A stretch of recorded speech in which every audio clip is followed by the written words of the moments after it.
So ang nangyari, sinimulan na itong mga Duterte.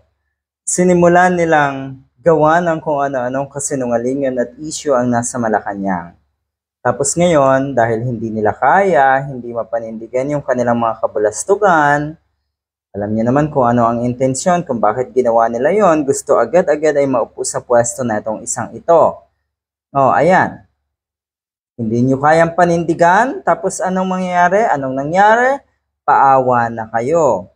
Yung feeling nyo, kayo ang biktima dito. Tignan natin napaka walang hiya na itong mga Duterte sa puntong ito Napaka walang hiya talaga na gusto nyong ipabatid sa mga kababayan natin na kayo kuno yung inaagrabyado. Kayo yung hinaharas. Kayo yung inaatake. Wow! Kalokohan.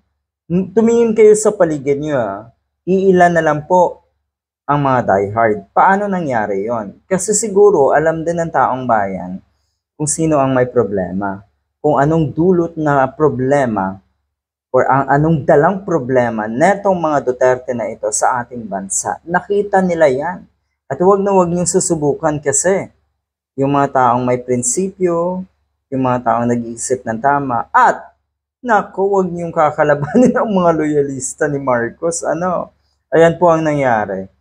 Alam niyo naman, hindi bago ito kay Sara Duterte. Talaga magpapaawa at magpapaawa yan. Kunwari, mabuting tao. Yun nga. Sabi niya, political harassment at political attack daw ang mga issue laban sa pamilya nila. Okay, political attack. Bakit? Gusto kang patalsikin sa pwesto mo bilang Vice President? At sino po ang papalit? Sino ang gustong pumalit? Parang ganito. Yung Pangulo, okay, gusto kong kuhanin yung pwesto mo.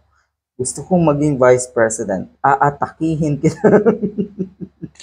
Kalokohan talaga. Sabi nung isa, ganyan naman kayo mga Duterte at mga supporters niyo. Magaling kayong manira at balak pa nga ninyong patalsikin si PBBM. Pero, pag may mga lumalabas na issue na masama para sa inyo, sasabihin niyo political harassment at political attack. Sino ang naunang nanira? Hindi ba kayo? Grabe Yung paninira at balak pagpapatalsik daw nga na itong mga Duterte kay PBBM. At alam natin kung bakit. Kung bakit nagmadali. Dahil nga sa stance ni Marcos Jr. na mukhang hindi sang-ayon. Okay? Or hindi nalilinya sa gusto ng mga Duterte. Ang ibig sabihin, nagkamali din itong mga Duterte na ito na makipag-tie up, makipag-alyansa sa mga nasa Malacanang ngayon. Kay Marcos Jr., sa mga Marcos. Okay. Pero yun nga, nasa huli ang pagsisisi. Ayan. Pero pag nagkataon kasi na hindi naman kayo nabuo bilang unit team kuno, pareho naman talaga kayong wala. Okay. Parehong wala kayong dalawa. Pero ako'y naniniwala na sa ngayon, mukhang mas mabuti ang lagay ng ating bansa kesa naman sa pamumuno ng dating presidente si Digong. Okay, yun. Tignan natin ang mga netizens. Paawa. Sabi nung isa, hindi ko masisisi itong admin ni Marcos Jr. Kung gagamit sila ng puwersa, kasi sabi dito, I will not fold this admin even if the first lady, if they will have a show of force against this family. Sabi nga ni Bato de la Rosa, nagsanay puwersa na daw ang mga yellows, mga lefties, mga makakaliwang grupo at ang administrasyon ni Marcos Jr. para daw ipin down etong si Digong. There is nothing wrong. Dapat talagang ipin down, dapat talagang pabagsakin yung mga ulupong na hindi naman talaga maganda ang intensyon sa ating bansa. Dapat talagang pabagsakin yon. So kung ganyan ang iniisip halimbawa ng isang Bato de la Rosa, o they good, ramdam niyo na ba ang pagbagsak? Tayong mga ordinaryong citizens, di tayo nagawa ng paninira at kasinungalingan dahil takot tayo sa batas at mga repercussions nito. Pero itong mga DDS at Duterte, ginagalang pa ba nila ang gobyerno at ang batas? Hindi na talaga. Yan yung madalas ko ring sabihin. na ni minsan hindi naman ginalang ng mga Duterte at ng mga DDS, mga taga-suporta nga nila, ang batas. Walang batas para sa kanila. Bakit tayo obligado na sumunod at sila ay hindi? It's time to make them pay.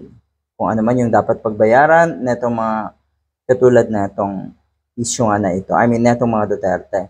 Na ngayon, ibinabato yung pang-aabuso kuno ng admin ni Marcos Jr., ng administrasyong ito.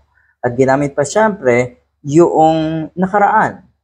Okay? Dahil mukhang doon daw patutungo uli. Doon daw patutungo. So, yun yung mga ginagamit nila na linyahan para magalit ang taong bayan. Yung bangag, syempre, naandyan din yon at mag-alsa laban nga sa gobyernong ito. Pero mukhang hindi talaga sila magtatagumpay eh. Karma yan, VP Sara, mahilig kayo sa paninira laban sa kasalukuyang gobyerno. Gusto ninyong makaupo agad. Agad. Antayin nyo kasi yung 2028. Tama yun. Ano ang tawag or ano kaya ang tawag sa puro kasinungalingang paninira nila kay Marcos Jr.? Binaliktad mo pa. Gawain nyo yan, political harassment at paninirang puri sa kalaban nyo sa politika. You see? Oh, katulad ng nangyari kay Mr. Bato de la Rosa, inakusahan ang mga kongresista na kuno ay walang prinsipyo at oportunista. Balik sa'yo. Ganito rin. Okay? Ganito. Gawain or binabaliktad na itong mga ito or ipinapasa sa ibang tao yung kanilang mga karumal-dumal, yung kanilang mga kabulastogan at mga kasamaan. Okay? Basta negatibo, hindi nila kayang tanggapin sa sarili nila, gawain nila, totoo, pero pinapasa sa iba. Mga ugali, no? Mga ugali. So, dito sa puntong ito, sabi ko nga, wag na wag niyo susubukan ang mga loyalista.